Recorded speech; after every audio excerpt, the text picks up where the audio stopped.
Hello, everybody. Welcome to today's training. If it's your first time here with me, my name is Alexandra Trevison. I go by Dr. Alex, part of Carolina Integrative Wellness Team. And if you've been to one of my live trainings before, welcome back. So today, what I want to focus on is understanding the basics of holistic nutrition in order to achieve weight loss in a holistic way. So we all know, just turning my volume up here. So we all know that there are several different ways to lose weight. Right? There's an unhealthy way to lose weight. There's a healthy way to lose weight. There's a sustainable way to lose weight. There's a non-sustainable way to lose weight. There are many different paths to this end goal that is desired by so many, that is losing weight. And what we want to do here with our clinic and with our patients, and what I want to help you guys do, is lose weight in an empowered way, in a sustainable way, and in a holistic way. So this means not doing any fad diets, not starving ourselves, not taking some specific pill to make it all go away.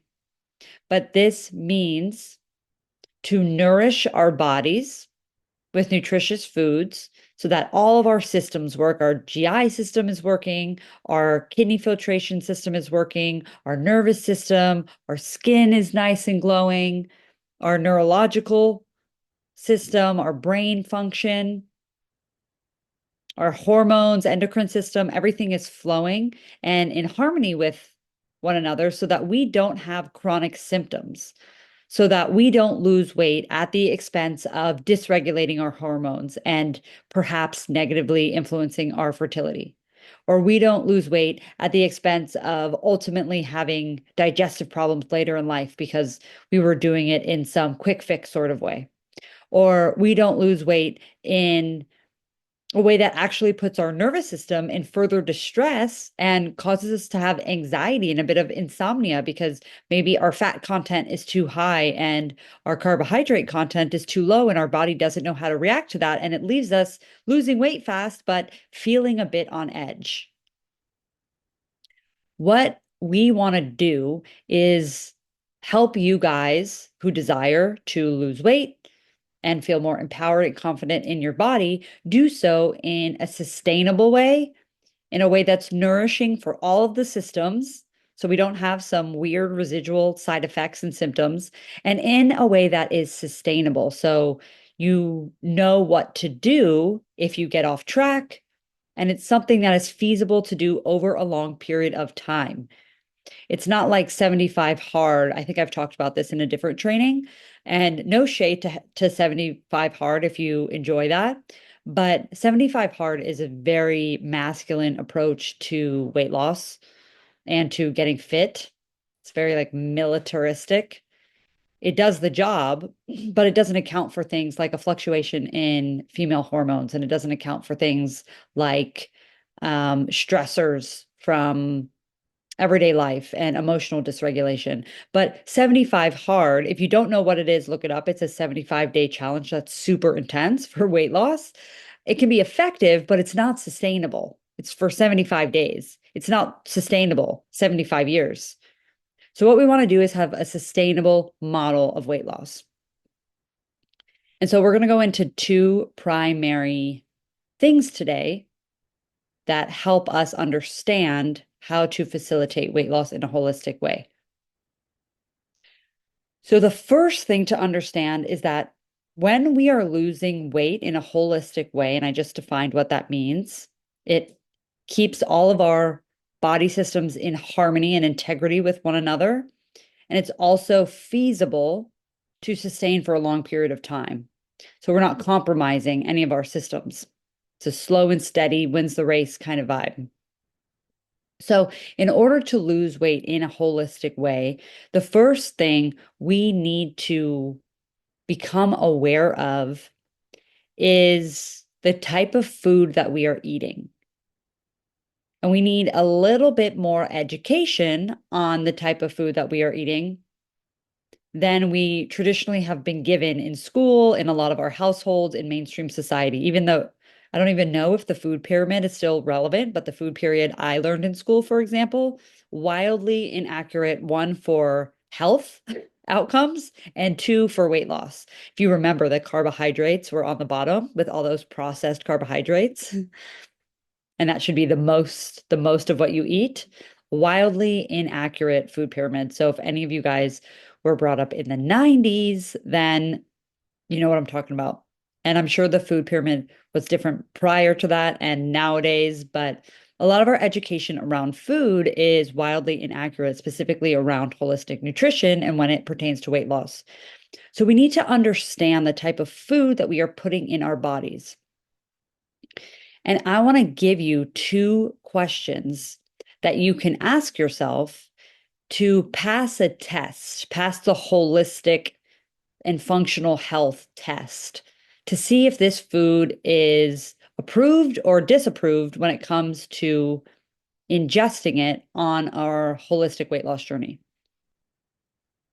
And so, if you can answer yes to the following two questions that I'm going to give you, then that means that this food is approved for the holistic weight loss paradigm. And of course, it gets more complicated than this, but this is very fundamental information that is important to have on the beginning of the journey. So, in getting to know our food, the first question that you ask before you eat something, or before you buy something, or before you have a taste of it at a party, or you meal prep it, or whatever, the first question that you ask is, does it come from the earth? So that's the first question. So let me give you an example. Rice comes from the earth. You can grow it, right? An olive comes from the earth, comes from a tree. But then let's say goldfish doesn't come from the earth, or a protein bar. Now that there are levels to protein bars, for example, if you know, like an RX bar or a Lara bar, those are made with all natural ingredients. So you can go ahead and take that one a step further and look at your ingredients and see and ask, do all of these ingredients come from the earth? And if you can't pronounce it, then the answer is no. So goldfish, no. Protein bar, more than likely, no. And again, not all protein bars are bad, but this is a generic barrier to entry, awareness you can have of, is this approved for my holistic weight loss journey, or is this disapproved? Does it come from the earth?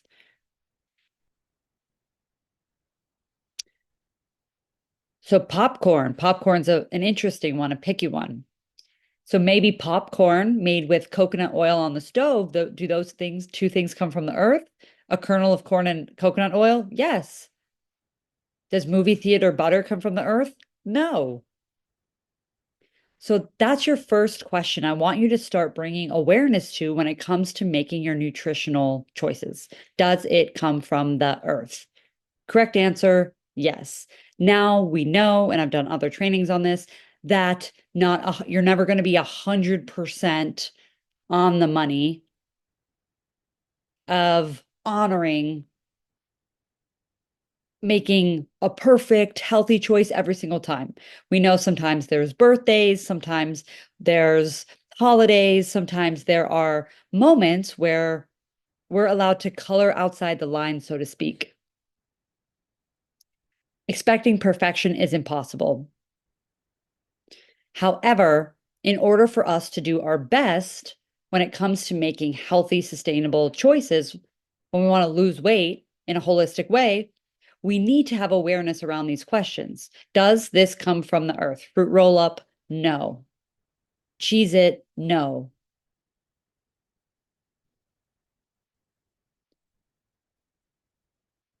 Tomato? Yes. Cantaloupe, yes, right?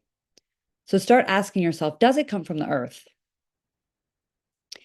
The second question, the follow-up question, and maybe you're not completely sure if something comes from the earth.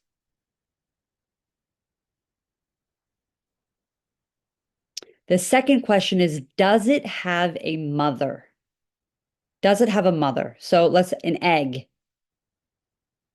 has a mother, right? Any meat has a mother. Let's just go ahead and say animal products. Now, if you are a self-identified vegetarian, for whatever your reasons, then this question, unless we're talking about cheese, or if you're a vegan, depending on where you're at on that spectrum, this question might not be as relevant to you. But for most people, and I encourage my patients who feel safe to eat animal products to consume animal products because they are some of the most nutrient dense food in the game. Shout out to bone broth. All of my clients immediately go on bone broth, healed my own gut. Does insane wonders for weight loss and for restoring the integrity of your gut, your intestinal lining, and healthy absorption and healthy excretion, saying yes to the good things and saying no to the bad things so that we can lose weight faster. Bone broth is great can be from a turkey, a chicken, a cow. But the second question back on topic here is, does it have a mother? So an interesting one here for me is cheese. So it's like, does it come from the earth? Kind of. Does it have a mother? Yeah. Came from a goat, came from a sheep, came from a cow. And we can go down the rabbit hole with these two questions, but these are the first two questions I want you to be aware of when it comes to embarking on the holistic weight loss journey. And this is going to make your life so much easier about what is healthy and empowering to say yes to when it comes to consuming certain foods, and what is healthy and empowering to say no to when it comes to saying or deciding to ingest certain foods. So does it come from the earth? Yes. Or does it have a mother? Yes. Great. Add it to the grocery list, add it to my plate. Let's do it.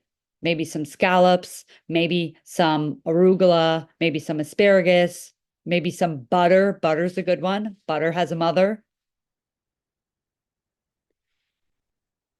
So certain foods might have you questioning outside the box. If it has a mother, if it comes from the earth, download Chat GPT and ask if you don't know. It's free. So that is the beginning of understanding holistic health choices, understanding what food choices are going to be nourishing for all of our systems and also support us on the journey to losing weight. So we're going to take it a step deeper now. So one more time, the questions to ask yourself and to be aware of are: one, does it come from the earth? Correct answer, yes. Does it have a mother? Correct answer, yes. Now, if the answer is no to both of those two questions, for example, goldfish, probably not the best to consume in healing whatever symptoms you're working to heal, and definitely not for weight loss.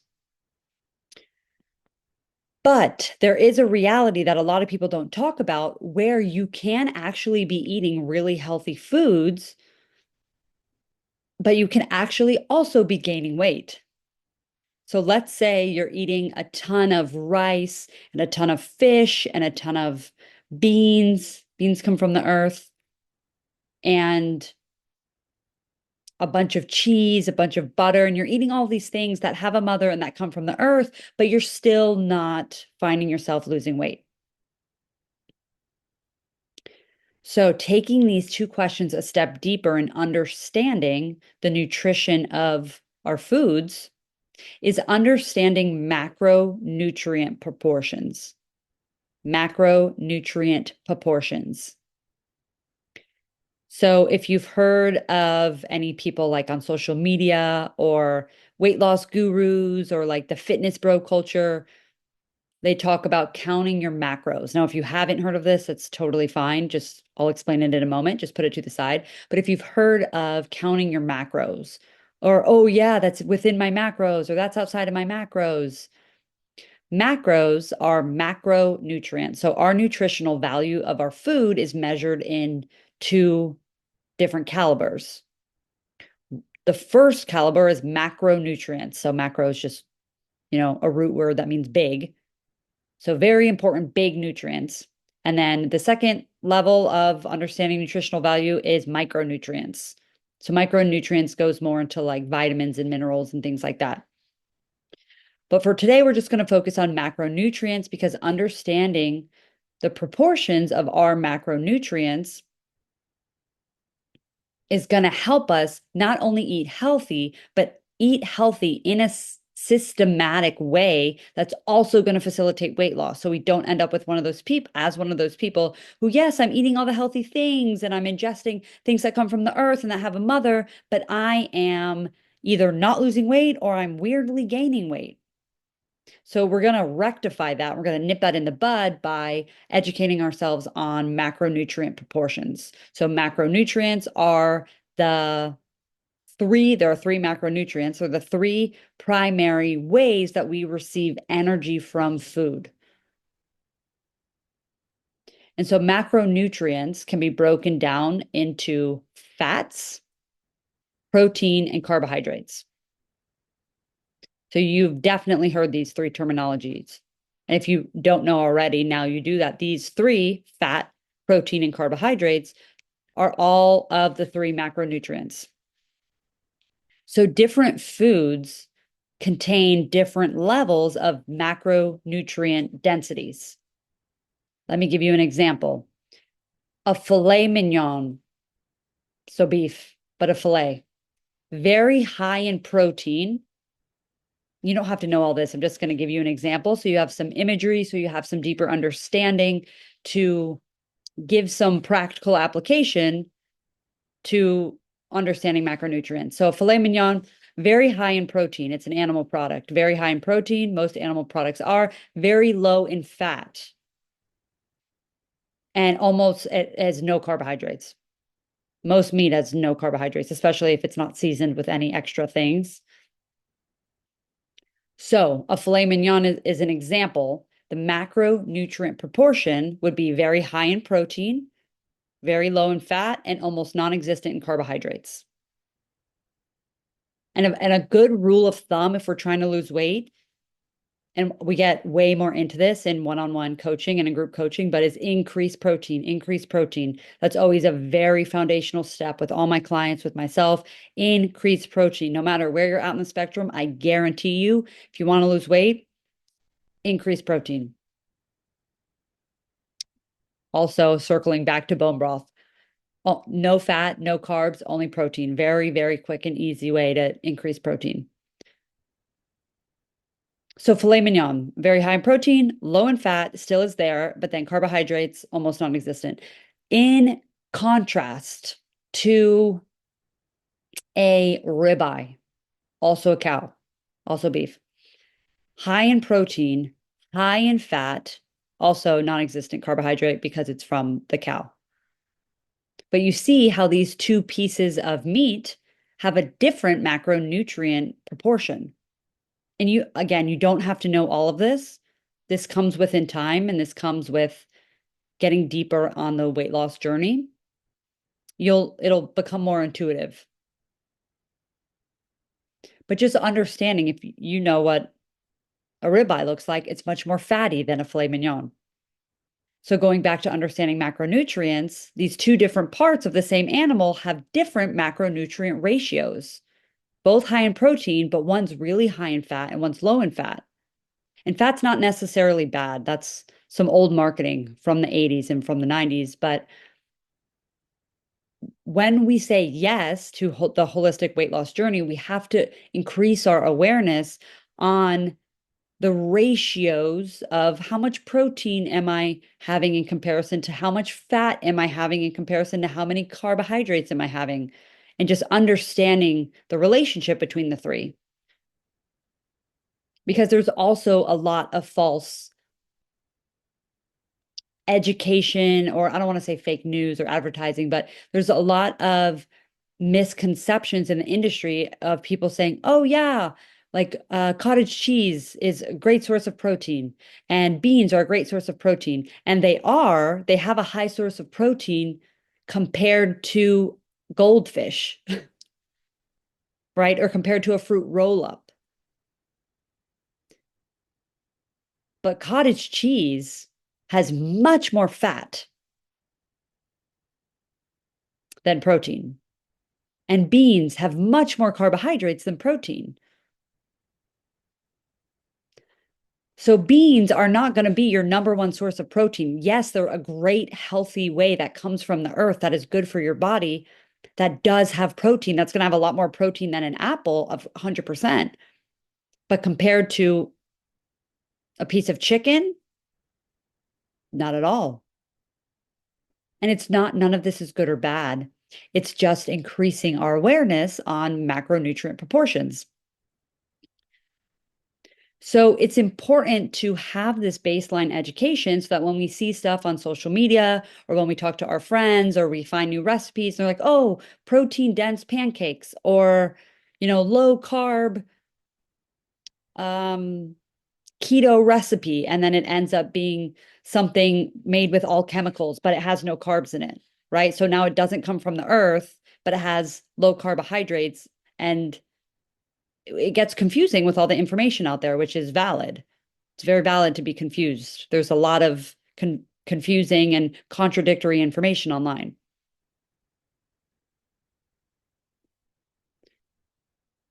But that's why I want to introduce these two important pillars of holistic weight loss is asking those two questions. Those are the basic two questions. Does it come from the earth? Does it have a mother? Ding, ding, ding. Yes and or yes. Correct. Great. Moving on. Now let me understand the macronutrient proportions of these different foods. And this comes, as I mentioned, within time. This comes with practice. This comes with support. And I mentioned earlier, ChatGPT, great resource. And you don't every single day have to be looking up what are the macronutrient proportions of this piece of cake, of this pickle, of this hamburger. But now that you have this knowledge, you have this information that macronutrients are fat, carbohydrates, and protein, you can start looking at things like, let's say, like 100-calorie pack. Remember those 100-calorie packs? You're like, oh, it's only 100 calories, but what is it made of? Well, one, it doesn't come from the earth and it doesn't have a mother. And two, there's no macronutrients in that. There's some carbs and there's some fat, but it's all manufactured. It's not real. It's not from the earth. Right? But then you can start to go into understanding real foods that are from the earth or have a mother. Let's give the example of making popcorn on the stove again. It's one of my favorites with coconut oil and just kernels. But coconut oil is almost 100% fat, and a popcorn kernel is almost 100% carbohydrate. So knowing and consuming that as a snack, that's going to be a low protein option, but it is going to be something that passes the test of, yes, it comes from the earth. So I want you to just start playing around with asking yourself these two questions and start bringing awareness to what you're eating and what is the primary macronutrient density in this food. I'm going to tell you right now, if it's meat, it's probably protein is the highest. If it's a grain, like rice, barley, or a legume, like a bean, probably going to be carbohydrate. If it's something that you can cook with, that's a solid at room temperature, but then when you add heat, it begins to become more liquid, like an oil or like a butter, then the macronutrient density that wins there is going to be fat. And then I just want you to start bringing some awareness of like, oh, it feels like I ate a lot of fat today and knowing this. Feels like I ate a lot of carbohydrates today. It feels like I ate a lot of protein today. or a little of any of the three. And as I mentioned, you don't have to know the exact numbers, the exact proportions, the exact ratios of all the different foods that you consume, but it's a helpful conversation to get involved in as you say yes to this journey. Because as you go deeper into this work and as you start losing weight faster and more consistently over time, you're going to become more curious about what foods are high in protein, or what foods are high in fat, or what foods did I think were high in protein, but they're actually high in carbohydrates. And this information, as I mentioned, can be found very, very easily online. You can use MyFitnessPal. That's also a powerful and a free resource, as well as ChatGPT. So by no means should you feel obligated to look up each and every of the foods that you're eating, but it could be something that you invite yourself to play with, to get curious about. Now knowing the two fundamental questions of, is this an empowered choice to put into my body? And taking it a step deeper, yes, it either has a mother, yes, it either comes from the earth. Now, is this a wise choice that's going to support my weight loss journey? And that's getting curious around the fat, protein, and carbohydrate ratios. And the rule of thumb there is increase your protein. And so my challenge to you after this training is going to be to start asking yourself those two questions and then asking yourself, how can I increase my protein? How can I increase my protein?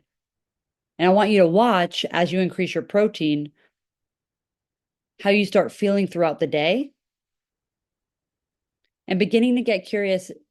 Do I tend to increase my protein in a way that also increases my carbohydrates or increases my fats?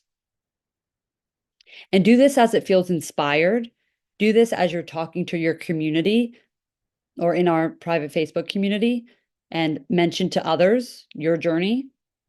And you're going to start learning and being surprised. Oh, this food is really high in protein, but also really high in fat. Oh, this food I thought was high in protein, but it's actually really high in carbs. And you're going to learn this as you get deeper and deeper into this conversation.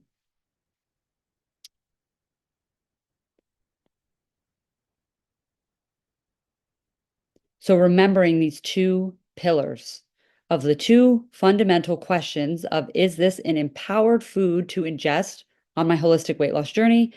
Number one. And number two, am I paying attention? Am I bringing a gentle awareness to my macronutrient proportions? Remember, macronutrients, fat, protein, carbohydrates. All real foods are made of one or more of those macronutrients. And I don't want to say perfecting, but refining rather the proportions of fat compared to carbohydrates compared to protein is how you are going to achieve your unique weight loss goals. Because depending on who you are, if you're a man, if you're a woman, how active you are, where you're at in your hormone cycle, especially as a woman, premenopausal, postmenopausal, if you're pregnant, all of these factors are going to influence what you need as an individual to reach your weight loss goals. If you need more protein, if you need more fat, if you need less carbohydrates, it's going to depend. It's going to depend. It's very individualistic. And that's what we do in the one-on-one coaching, as well as in our group coaching, in our weight loss containers, group coaching containers. So if you're interested in that, let us know. Reach out to us via email, on the contact form on our website, or directly on Facebook, and we'll get you sorted with all those details. But know that the general rule of thumb for the macronutrient awareness is increase your protein no matter where you're at on the spectrum. It's a good rule of thumb to follow as you're beginning the journey of becoming more conscious around your health choices, with the intention to lose weight in a holistic fashion, as we said, is sustainable over time and harmonious for all the systems of our body. It's not at the expense of any of the systems in our body. So that is all for today. If you have any questions at all, as I mentioned, reach out to us directly. If you want me to go into any of these topics deeper, shoot us a message and I'm happy to do a free training expanding on anything that we discussed today. Or if anything else comes to mind is piquing your curiosity, let me know, let us know. Shoot us an email, Facebook page, or contact form directly on our website. And we will make sure to follow up with you directly, as well as get that free training out there. So, depending on where you're at in the journey, as I mentioned, we do have the one-on-one coaching for your individualistic needs if you're looking to lose weight. And we do have a group coaching coming up in the new year to lose weight as well. And if you're just beginning your journey, just beginning your holistic, healthy living journey, we have a course coming out specifically for that to build your education and your knowledge around starting a healthy lifestyle, not necessarily weight loss specific, but just taking your health back in your own hands. So stay tuned for that. And then the last thing to look forward to is we have a hormone course coming out as well. So regulating your hormones as a woman. So all three of those courses will be coming out in the new year. And if you're interested in coaching just in a one-on-one setting outside of a group container or group coaching, that is available to you now. So any questions, any comments, any concerns, reach out to us. And if not, we will see you next time.